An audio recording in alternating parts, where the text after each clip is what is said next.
उत्तर प्रदेश में शिक्षा विभाग के किसी भी स्तर की शिक्षक भर्ती की पुरानी भर्ती प्रक्रिया आगे भले ही बढ़ ना पा रही हो या फिर किसी भी स्तर के नए शिक्षक भर्ती का विज्ञापन भले ही जारी ना हो पा रहा हो, लेकिन रोज रोज न्यूज़पेपर में इस प्रकार से आर्टिकल आने से एटलीस्ट बच्चों के मन में और युवाओं के मन में ये संतोष जरूर रहता है कि भले भर्ती का विज्ञापन नहीं आ रहा है लेकिन सरकार काम कर रही है।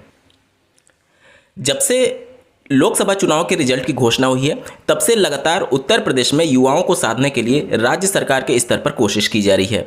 चाहे सभी आयोगों को भर्ती के लिए आदेश जारी किया जाना हो, लगातार बैठकों का दौर जारी होना हो या फिर नियमावली और इस प्रकार की खबरें रोज प्रकाशित होना हो। आज के न्यूज़पेपर में एक खबर प्रकाशित हुई है, आप अपने स्क्रीन पर देख पा रहे होंगे। इसी माह तैयार हो जाएगी शिक्षक भर्ती की नियमावली।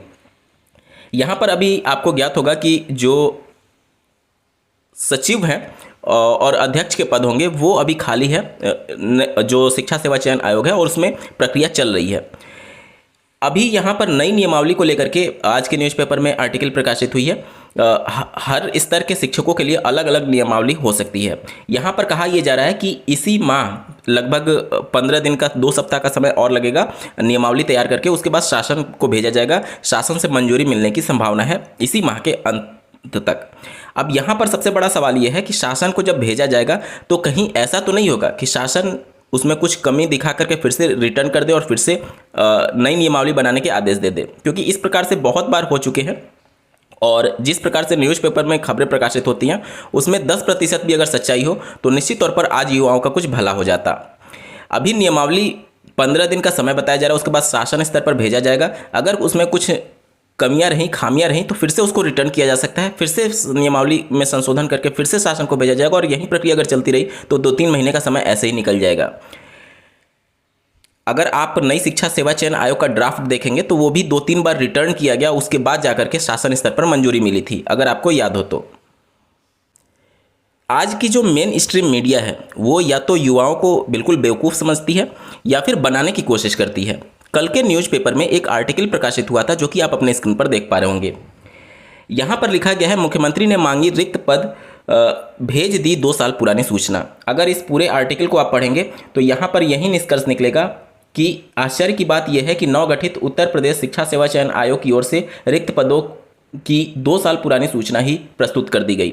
मतलब कि ये पूरा आर्टिकल जब आप पढ़ेंगे तो आपके मन में परसेप्शन ये बनेगा कि राज्य सरकार शिक्षक भर्ती के लिए प्रतिबद्ध तो है, लगातार वह पद के आंकड़े मांगे जा रहे हैं, सरकार कोशिश कर रही है शिक्षक भर्ती निकालने के लिए, लेकिन गलत सूचना दे दी जा रही है अधिकारियों के द्वारा। यही परसेप्शन आपको इस न्यूज़पेपर को पढ़ने के बाद से बनेगा।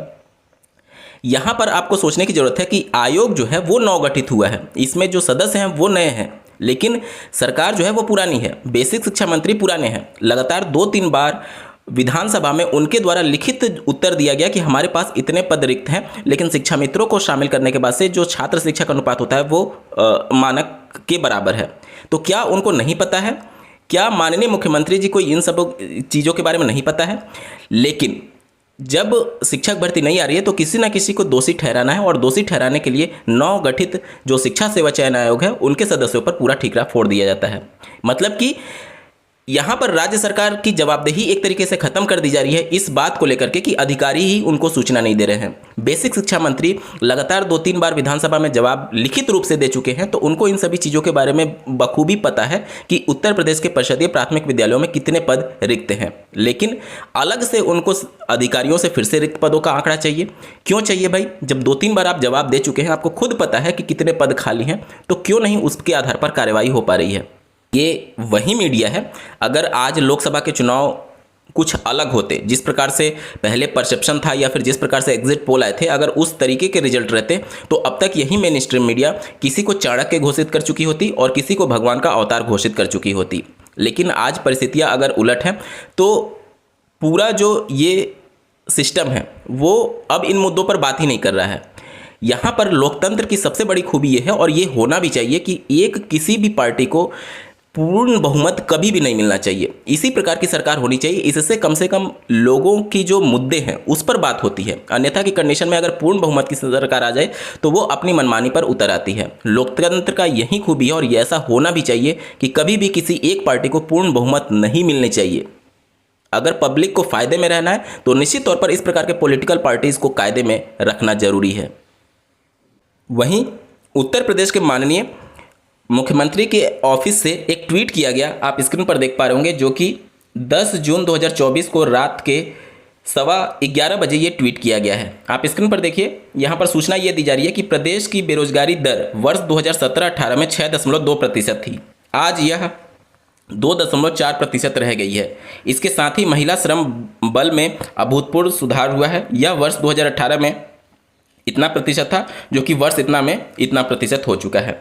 तो यहाँ पर आप देख सकते हैं, बेरोजगारी को लेकर के लगातार राज्य सरकार कह रही है कि बेरोजगारी अपने निचले स्तर पर आ चुकी है उत्तर प्रदेश में। अब ये तो खैर युवा ही बता सकते हैं कि वो इस समय सिस्टम में वर्किंग है या फिर बेरोजगार है। इस वीडियो को देखने के लिए आपका बहुत बहुत धन्यवाद। भगवान करे आपका दिन शुभ हो।